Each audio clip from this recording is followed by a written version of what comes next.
En juillet, le parc de machines du Bureau de conception et de technologie SARL, Sovelmash, s'est renforcé avec de l'équipement spécialisé. Une machine de soudure sélective est arrivée. Grâce à elle, il sera possible de souder des composants traversant sur les cartes tout en minimisant la part du travail manuel. Un autre tour à commande numérique avec un banc allongé a également été livré. Une installation de briquetage des copeaux a été livrée, ce qui permettra de réduire les coûts de transport et d'élimination des copeaux métalliques en les transformant en métal de qualité.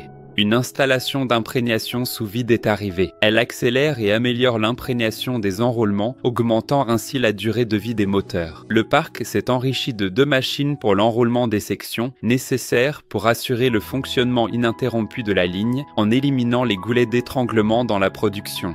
Une machine pour l'insertion des enroulements a été livrée. Elle automatise le processus, remplaçant le travail manuel et augmentant la productivité. Des conteneurs métalliques mobiles sont arrivés pour la collecte et le transport des déchets de découpe de l'acier électrotechnique. Une nouvelle étagère a été assemblée, sur laquelle ont été placés les outillages lourds pour l'estampage. Toutes les machines ont été installées à leurs emplacements de travail. Parallèlement, la production s'est poursuivie en juillet. Des bâtis pour moteurs de taille 318 avec un paquet de 50 mm ont été préparés, ainsi que des rotors de taille 318 avec un paquet de 55 mm. Au BTI, des mesures préparatoires ont été lancées afin d'assurer un fonctionnement ininterrompu pendant la période automne-hiver, nettoyage des filtres à bout du système de chauffage, révision technique des nœuds et équipements, travaux de maintenance préventive sur les installations de production de chaleur de l'entreprise. Et surtout,